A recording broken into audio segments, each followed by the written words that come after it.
Hey there, welcome.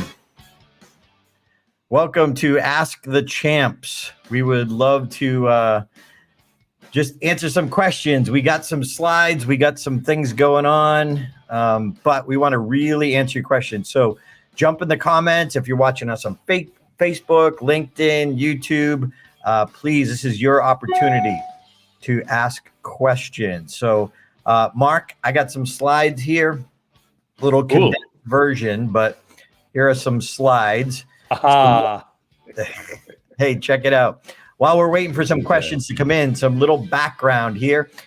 Look, we have been coaching people in the speech contest for years.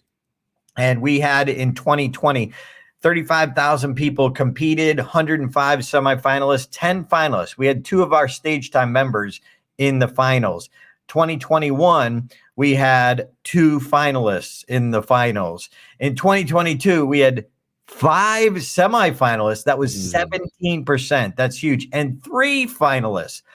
So again, if you're watching here, please, we see that some people are just jumping on. Thank you. Please ask a question. Put it in the comments. Okay. Thank you. I will show that comment, but I'm not sure what it says. So please, thank you for doing that, but I cannot read English only. But thank you. Thanks for joining us live. Look, hey, here are 3 quick secrets while we wait for some questions to come in. So, and our 9 do's and don'ts. So secret number 1, finding and clarifying your message. We see this over and over and over and over and over and over and over and over again, that people aren't clear. Let me give you an example, how to start a speech. All right, well, let me just do this, Mark, and then we'll jump on and answer that one. So clarifying technically finding your message, Chav, this is the key to figuring out how to open. You got to figure this out first. So I was traveling to Nashville for speaking at a convention. I was tired. I was exhausted. I checked in. I went up the elevator. I came out of the elevator, and this is what I saw. This is the sign that I saw. I'm like, what? But here's what and this relates to your speech. Here's what I realized, that this is what most speeches are like. But somebody from the hotel designed this and somebody else approved this, and both of them forgot the intention. The intention is when Darren comes out of the hotel, I literally go to the hotel elevator, I see and I know, do I go left or do I go right? That's it. Do I go left or do I go right? That's all I want to know. So here's what we have to do as coaches is help people make it clearer. Make it clearer. So Mark, before we go into the do's and don'ts, this question just came in, and I stop sharing. How to start a speech contest. I'm guessing how to start a contest speech. Well, here's a thought for you. How do I start a good speech? People say, well, you need a strong, powerful opening to get their attention. That's only partially true. I believe a good opening will not only get their attention, but also make a connection to your subject matter. Darren in his contest asked, do you remember a moment when a brilliant idea came into your head and it began to intrigue you, he drew you in, and he quickly applied the story of his fall to the audience as well. But here's a key for you, Chav, and for everybody else. It's kind of cool if your speech title sets you up for your opening. If your speech title becomes an opportunity for you to draw the audience in and get them right away, not only get their attention, but get them engaged. So think about a contest opening that isn't Mr. Contest Chair, fellow Toastmasters, welcome guests, good afternoon. That's so cliche. We don't recommend you do that. I hope you find that helpful. Okay. Amen. Thank you, Mark. Mark, do you remember your opening? I can recall my 2 final openings. In 94, my opening was "Death and life are in the power of the tongue." It was a quotation. In 95, I said, "You never get a second chance to make a first impression." That phrase is fairly common, right? But at first look, I gave a quotation and I said to the audience, that is fairly common. So they know they can relate to it. However, you never get a second chance a second chance was in my title. And my ending, yes, everyone deserves a second chance. So the title set me up. The opening, I used it, and I closed with it as well. Excellent. And another comment came in, Dwayne Francois. I'm not sure how to pronounce that, but thank you for doing it in English. We very much appreciate that. Not exactly sure what you're asking. So meanwhile, going back to this, Mark, our 9 do's and don'ts of the speech contest. Mark and I have been coaching people for 2 decades in the speech contest. So what are our 9 do's and don'ts? So here are the list of don'ts first. Don't think your message is clear enough. We just talked about that in secret 1, but don't think it's clear enough. Most people do. Most people bring us speeches and they're like, well, I'm done. I just need to make it funny. And that's your position. But we've seen so many people. We have an event next week called Get Coached to Speak, where we have people come for years. We've been teaching this. We've never had anyone come with a perfect speech. In fact, just the opposite. But guess what? That's the process. That is the process. And Mark and I, we get coached too. We get the power of coaching. So don't give away your message in the title. We see this over and over and over again. Mark? Yeah, and please, it's difficult to implement all feedback. When you think about it, you go to a contest or to a club meeting and you test your speech out, excuse me, and you say, I need your feedback. And someone says, oh, turn left and say this at that point in your speech. And someone else says, no, don't say that. Say this instead. And someone says, no, leave it the way it is. And before long, you get 4 different ideas, all of which seem valid. And you end up saying, I don't know, I'm confused.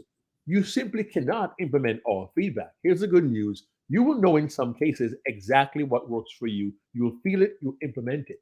But you can't implement all the feedback because sometimes feedback will be contradictory. The key becomes, how do you determine what's the best feedback to follow? Aha, we're going to answer that today too. So don't imitate your favorite champ. We see this over and over and over again. Don't imitate your favorite champ. Just saying, we see it over and over again. I've had people imitate me. It's just very common. Be inspired by them. Model them, but don't imitate them. Please, please, please. We need your story, not a copy of somebody else. And we see this, Mark, a lot. Well, that speech was 10, 20 years ago. No one's going to remember. If you're a Toastmaster, half the audience has been around for 10 or 20 years, and they don't forget the great speeches. So number 1, why would you copy a bad one? But number 2, look, we need your story, your way. You can't be authentic regurgitating someone else's story. And by the way, Darren, speaking of 10 or 20 years, I see that my friend Floyd Westermeyer is watching, and Floyd and I go back to 1994, my first Toastmasters convention at the Galt House in St. Louis, Missouri. And she actually sang, "See you in St. Louis, Louis." And it was just great to hear from her. And also Jack Park is watching. Good to see you both. Welcome, welcome, welcome. I know Floyd. That's awesome. Hey, Floyd. Yeah, she's wonderful, man. Don't focus on winning. Don't focus on winning. I know it may seem counterintuitive because it's a contest. Well, of course you want to win. Well, yeah, maybe. But here's the lesson that I learned from Mark, who was my coach, if you don't know that part of the story. When your intention is winning a speech contest or getting paid, that's short-sighted. What Mark taught me was, look, focus on the audience results. If you want to get paid, you get paid because you've impacted the audience. So step 1, the intention needs to be about the audience. The side effect is you win a speech contest, you get paid. Dollars follow impact. Dollars follow impact. Trophies follow impact, whatever way you want to look at it. So when you make it, the audience, are they different because they heard you? Are they talking about themselves because they heard you? Not about how great you are. Have they received your message? Do they have a new perspective? Mark? Yeah. Overused topics, fear, goals, and love. There are similar topics everyone knows they can talk about. And the concern we have here is this. Very often title tells you 5 ways to conquer fear. how to reach your goals by next Tuesday, right? Love is all you need.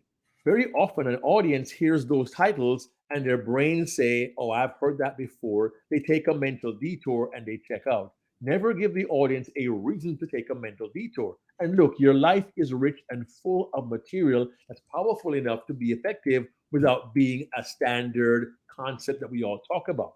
Look back over the last several years of Toastmasters speech contests. Aaron Beverly won with a story about a wedding in India. Mona Smith about a failed marriage. President Vasilev, a flat tire. I spoke about a Disney movie, and Darren talked about a subway shop failure. That was not fear, goals, and love, but they were real life situations to which an audience could relate. The judges agreed, and all of us became world champions. You don't need standard motivational messages to be effective. Indeed, I say try to avoid them and be more authentic. Thanks, Mark. Don't worry about the speaking order. Oh, yeah. Yeah. Oh man, that's so funny. I shouldn't say it's funny. I can recall being in a contest, Darren, where somebody was one of the contestants. We had a draw, and as an individual who didn't make the briefing, and the contest chair said, "Well, the individual is not here. I will draw for them, so they'll get a slot." And when it got to this particular person, they said, "Oh, I drew number one. I need to make an objection." What do you mean? It's not fair that somebody who's not here has a better speaking position than I do at number one. And right there, they told me that they thought they couldn't win from slot number one. The contest chair said, draw was made. We'll see you all at the contest. Everyone left the briefing room, and I stopped the individual and said, listen, I should never do this to you because I want to win the contest as well. I've been speaker number one before. It can be scary depending on your mindset. But listen, you have one job. Be so good that all of us are worried we can't hit the bar you have set for all of us. They looked at me without a word. They turned and they walked out of the room. I was left standing by myself. And I just said to myself, 1 down, 7 to go. Because in their mind, I can't win from speaking slot number one, and somebody who's not even here got a better slot than I did. That told you their mindset. They're not set to win. They expect to lose. And guess what? They didn't even place. I'm just saying, we're telling you the truth of the story. It happened to me some years ago, many, many years ago. Yeah. Hello, Mykola. I don't know if I'm I know you. I don't know if I remember if I'm pronouncing it right, but thanks for watching on YouTube. Much appreciated. So don't worry about the speaking order. We've seen people lose the day before when they're drawing numbers. I studied 10 years of contest videos, and literally in those 10 years, 1990 to 2000, I saw 2 people won in the number 1 spot. And I paused and I was like, okay, it's possible. Have to be really good and set the bar high, but it's possible. And so I had that same doubt everybody else did, or many other people did, but I convinced myself that it was possible by studying past contests. I studied 10 years of contests. That's 90 world-class speeches. And I watched it over and over again to see what was the difference in the person who came in first and the person who came in second. So again, if you're watching us live here, we're just going to be on for about another 10 minutes or so. Please ask your questions. We'd love to answer questions, but since we don't have any questions at the moment, just wanted to thank you. Thank you for following on YouTube. Don't over dramatize or go overboard on props. When done properly. Prop early. I see what you did there, Darren. Prop early. Nice. Properly. When props are done properly, they're going to either get us to relate to the problem that you're there to help us solve, or reinforce the message. One or the other. Either make it relatable or make it walkoutable. Walkoutable. I love it. Nice. Thank you. I'll pat myself on the back. But don't go overboard in it. It's got to reinforce the message. Otherwise, it becomes you create a distraction. And then don't focus on humor or getting laughs. Again, people come to us. My speech is done. I just need to make it funny. Let's make it awesome before we make it funny. And I understand that people think they're done, because they may not have had world-class feedback. That's why we encourage get world-class feedback for sure. So those are the don'ts. You can go back and watch the replay. If you want to take a screenshot, please don't share this on social media. We'd love to have you share this video, but please don't take screenshots and share that. Thank you. This is what we do. So we're offering this for free. So what do you do? Have a foundational phrase. What do you want them talking about in the hallway after the contest? That's the win. Make that win a higher goal. What are they saying? And Mark and I have been traveling the world for years, speaking at Toastmasters. Here's a phrase that most commonly heard in the hallway. I see something in you, but I don't know what it is. Dhananjaya Hadarachi, he gave this unbelievable story, and people still are talking in the hallways about it. So what are you guys up to? We're here to answer questions. So if you got a question, let us know. But what's that sticky phrase? 10 words or fewer. Give it some rhythm. Rhyme is okay. But what's that sticky phrase? Mark and I teach this. We have an event coming up in 2 weeks called Unforgettable Presentations, where this is part of what we teach. Make it your goal to have that phrase. What's your message? But then we want to take the message and encapsulate, put a handle on it so people can take it home with them. Number 2, Mark. A guru who taught you. You can't be your own guru. You don't learn by just, it occurs to you. It is an individual who gives you the wisdom that you then pass on to us. Here's the cool part. The guru need not be a human being. It could be a pet. It could be a river. It could be the wind in the trees, a little baby, or even a stuffed bear like Wadwick the bear, used by Olivia Schofield very effectively in the 2011 Toastmasters Speech Contest Championship. Whatever the source of inspiration may be, let that be the guru. In my case, it was a Disney cartoon movie called Beauty and the Beast. That was my guru. Have a guru who taught you and you pass it on to us. Darren? All right. Think beyond the contest. Dhananjaya took a TEDx speech and turned it into a world championship speech. Mark, you took your world champion speech, the 7 minutes, and you expanded it to 1 hour, where you teach kids. Over 1 million kids around the world have heard you speak live. Tell that. And it Emmy nominated. Mark, tell us about it. Yeah, well, the thing is, it was a 7-minute speech about Beauty and the Beast, and I listened to it talk. I thought to myself, I first got the idea by telling my kids about it. I began delivering in junior high school, middle schools, and high schools, kids ages 12 to 18 across North America.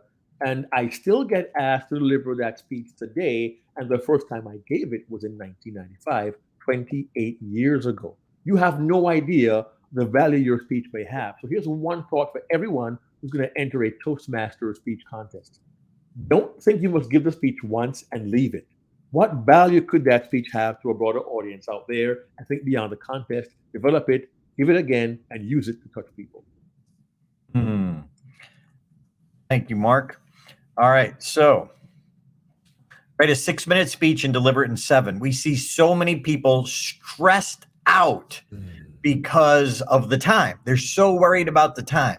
Well, you're not going to worry if you write a 6-minute speech. But I need to say this, and I need to say that, and I need to say that. Well, that's the problem. You're too close to your own content. What is the powerful part? You got to drop the other things, but you don't know what it is. Highly recommend getting a qualified coach. Understand the judge's guide. Understand the judge's guide. Don't be ruled by it, but be aware. Go give a test speech at different Toastmaster clubs. Give them the judge's form and see where you're scoring low, and then focus on that. Be unique, but not over the top. Be unique, but not over the top. We got to stand out. When I was working on mine, I asked David Brooks, Mark's mentor. I said, I'm working on this fall. And he's like, well, I'm not your coach, but here's what I'll say is you need to stand out. You may win by it. You may lose by it, but you need to stand out. Great advice. Mark? Be authentic and vulnerable. Don't become a super speaker on stage. Be who you are. Trust me, if you go back and look at the last few years of Toastmasters Speech Contest winners, you'll see they were authentic. They told their stories. They were vulnerable. Ramona Smith talked about a marriage that had failed. I mean, what's her name? Birdie Price, her life at 40 years old, falling apart. Then Anjaya, being arrested as a teenager. We share our vulnerabilities and our honest, our authenticity. And I believe authenticity plus vulnerability equals credibility. And the audience wants to connect with you on a human level. So be authentic, be vulnerable, and be credible. Darren? Thank you, Mark. And have an audience focused message. Mark always says it's your story, but it's for the audience. Right. So we need to add the most powerful word you can use in the English language. I know Mykola. Yeah. Mykola. I know you speak in Russian, which is amazing. I can't do that. So I don't know what it is in Russian, but in English, one of the most powerful words you can use is you or your. And in my speech, I had 34 you or your statements, 34 in 7.5 minutes, 34. That's that's 4 every minute. Now, we got to be careful how we use it. And the audience didn't notice, but they felt I brought them closer every time I used that phrase. And have a memorable title. Have that title that is memorable, that sets up the listening. Don't worry too much about the title, but have one that sets up the listening. Those are our 9 do's and don'ts. Here's big secret number 3. I didn't get this. I didn't realize that it would be overwhelming to get feedback from so many people. At the lower levels, I never made it past division before. But at the higher levels, I never made it past the point where all of a sudden I got, overwhelmed with feedback. So think about this. Have you ever gotten feedback where one person says go left, the other person says go right? Who do you listen to? So here's a quick tip on this. Very important. There are 2 kinds of feedback. So number 1, here's what I thought and felt. Everyone is qualified to tell you that. Number 2, here's how to make it better. Only a qualified coach is qualified to tell you how to make it better. Great example. In my championship speech, I fell on my face, literally, intentionally. But when I was in my practice speeches, here's what I heard over and over again. You were down too long. I was uncomfortable. You should get up sooner. You were down too long. I was uncomfortable. You should get up sooner. What? Well, here's what it is. We need to break down each line. You were down too long. Thought and felt. Everyone qualified. I was uncomfortable. Thought and felt. Everyone qualified. You should get up sooner. Want. Be careful. That's coaching. See, when I brought this advice to Mark, everyone's telling me I should get up sooner. I should get up sooner. Mark, what'd you say? I said stay down longer. What? Yes. But Mark, they're all telling me I should get up sooner. Because they're uncomfortable, right? Yes. Yes, of course. But see, the speaker's job is not to make the audience comfortable. It is more so to make the audience uncomfortable so they will change. That's what we do as speakers. We have a responsibility to have value and impact on the audience. In that case, staying down longer will make them uncomfortable for a good reason. Nice. Thank you, Mark. Well, Mark, coming to the end of our time here. Let me just see what I had next. Oh, that's it. Boom. Perfect. So Mark Brown, if they're watching this video, what's the best advice you would give a speech contestant over coffee? Honestly, I'd say get a hold of somebody who can help you and guide you through the process with experience. Get a qualified coach to help you. I know I did. It changed my trajectory and helped me to win a title 28 years ago. And I believe coaching kind of helped you too, didn't it? Absolutely, Mark. I had struggled for 7 years in 4 Toastmaster clubs, trying to figure it out on my own. Stage time. Not a bad philosophy, but that wasn't going to get me to world class because I was DIYing it. You know, no one becomes great alone. And if you do, that's the exception. For most of us commoners, we need that guidance. We need that perspective from a higher level. So Mark Brown, final thoughts. We'd love to serve you at some point in time. You know how to get hold of us. We're on Facebook, we're on YouTube, we're on LinkedIn. But listen, whatever you do, become better by investing in yourself. And hopefully we'll see you on a big stage somewhere, online somewhere, and say, yes, They learned because they adapted our principles and have become better because of it. We want you to be unforgettable. Take care of yourself. We'll talk to you soon, okay? Yeah, so check out getaspeakingcoach.com if you want one-on-one coaching, if you want to work with Mark, me, or one of our other coaches, or check out Stage Time. We have weekly coaching calls where we can literally give you direct feedback on your speech. We've been doing this for 2 decades. We love what we do, and we'd love you to be part of our Stage Time family. Links are there. Check them out, okay? The links are there.